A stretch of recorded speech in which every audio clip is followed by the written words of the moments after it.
vou fazer uma revisão do conteúdo que tá lá no site na semana 22 para você resolver, né? Aquele exercício que vale nota de matemática, beleza? Então, nessa semana 22, eles tratam lá sobre dois conteúdos que eu vou tratar aqui, tá?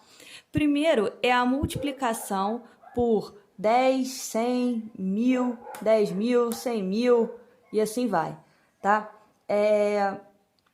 Bem, o que a gente precisa saber? Quando a gente tem um número multiplicado por 10, 100, 1000, essas questões aqui, a gente vai seguir uma regrinha. Que regrinha é essa? Bem, vamos imaginar então que eu tenho 5 vezes 10. Bem, se eu tenho 5 vezes 10, eu tenho o 5 e o 0 do 10. Então, quando eu multiplico por 10, eu dou um 0 para o número que está sendo multiplicado. Se eu multiplicasse por 100, o número que está sendo multiplicado ganhará 2 zeros. E assim vai, tá? Então, 1000 ganharia 3 zeros. Repete o número e coloca os zeros do cara que está multiplicando, tá? Então, quando a gente está falando, por que a gente está multiplicando, na verdade, por 1, né? Então, a gente multiplica o número por 1, repete ele e coloca os zeros na resposta. No caso da multiplicação por números decimais, a gente diz que a gente anda com a vírgula. Então, a gente vai andar com a vírgula a fim de obter um número maior. Lembra que a multiplicação por 10, 100, 1000, a multiplicação por esses números faz o número crescer, beleza? Repara aqui, né? 5, quando multiplicou, virou um número muito maior, tá?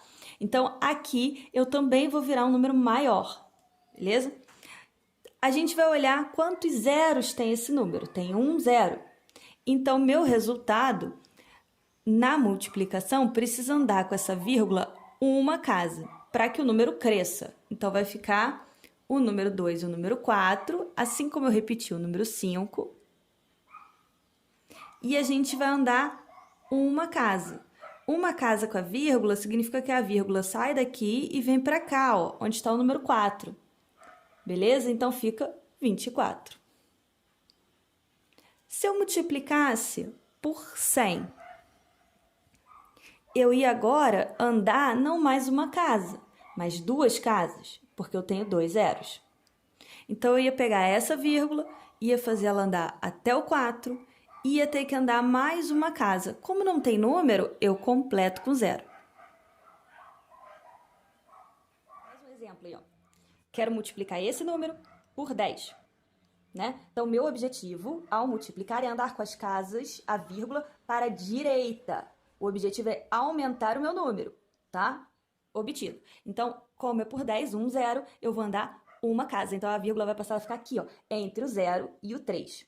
Então, eu vou ficar com 0,3. Aumentou o número? Sim, né? Aqui é como se fosse 0,3, 30 centavos. Imagina aí que eu ia escrever 30 centavos. É assim que se escreve, né? 0,3 e aí eu completo com 0, né? Para não ficar vazio. Isso aqui é como se fosse 3 centavos. Beleza? Se na minha multiplicação não fosse por 10, fosse por um número maior, então, se fosse por 100. Bem, sendo por 100, 2 zeros, então eu vou andar duas casas. Andando duas casas, ó, a vírgula 1 veio para aqui, 2, ela para aqui, ó, depois do 3. E aí a minha resposta não seria essa, a minha resposta seria 3.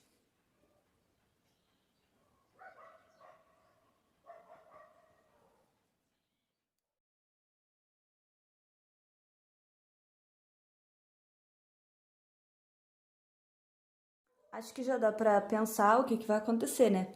Enquanto na multiplicação a gente anda para direita para aumentar o número, vai colocando zeros à direita ou andando com a vírgula, caso o número tenha vírgula, né? Quando o número não tem vírgula, eu quero que você compreenda que a vírgula do número 5 era aqui, ó, logo depois do número 5. Imagina que eu vou escrever R$5, você escreve 5,00, né? Então, andei para a direita para aumentar o número. Divisão, bem, eu vou fazer o inverso, né? Andar para a esquerda, diminuir o número. Então, 1 0, diminui o número. Uma casa. Beleza? Então, a vírgula estava aqui, ela passa a ficar aqui. Então, fica 150,0. É o mesmo que 150.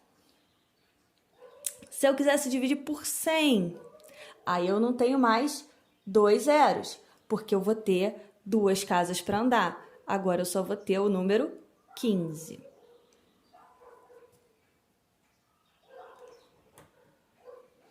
Podia dividir ainda por 1000. E aí, eu agora precisaria andar 3 casas. Como é que faz isso? Bem, a gente vai andar 1, 2, virou 15, mais 1, 3. Então, é uma vírgula que para entre o 1 e o 5. Mas, professora Laura, por que eles estão falando disso? Um negócio simples. Fazer multiplicação por 10, por 100, por 1000, porque eles querem trabalhar porcentagem. E a porcentagem é uma divisão por 100.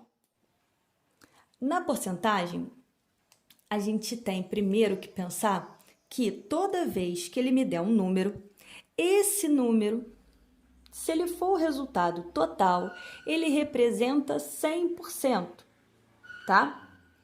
E aí, 50% é metade disso. Então, vamos pensar num exemplo aí. Nova nota de 200, né? Então, R$200. R$200, se eu tenho essa nota, ela representa para mim 100%. Ok? Metade desse valor seria dividir ao meio, ou seja, ter 50%. Metade disso.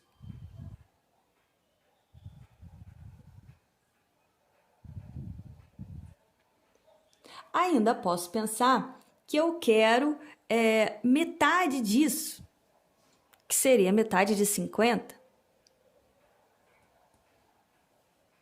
Metade de 50, metade de 100.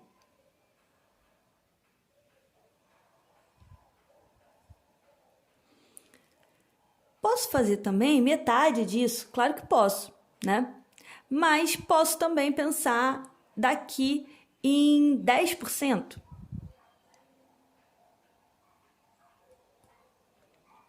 Bem, repare o que eu estou fazendo desde os exercícios anteriores. 100, se eu dividir ao meio, quer dizer, eu dividir por 2, eu consigo 50%. Dividir por 2 desse lado, então eu também dividi por 2 o valor. Então, virou metade do valor. Dividir por 2 de novo, então eu obtive de novo aqui, né? Repare, então, que a gente está seguindo o que a gente chama de proporção. Se daqui para cá, já que daqui para cá é meio complicado, vamos pensar daqui para cá. De 50 para 10, eu divido por 5. Então, esse valor aqui é só dividir por 5. Podia pensar também que de 100 para 10, eu dividi por 10. Não é isso? Que corta o zero. Então, de 200 para cá, eu vou ter 20. E aí, eu consigo pensar até quanto que é 1%. Se eu tenho 10, vou para 1, eu estou dividindo de novo por 10. Então, basta eu dividir por 10. R$2. Repara que agora que eu tenho 1%, eu consigo várias outras porcentagens. Por exemplo, 26% é 25 mais 1%. Então, 50 mais 2, R$52. 1%, eu peguei o 100% e dividi por 100. Eu andei as duas casas. É o conteúdo anterior. Então, o objetivo principal dos exercícios de porcentagem é conseguir o 1%.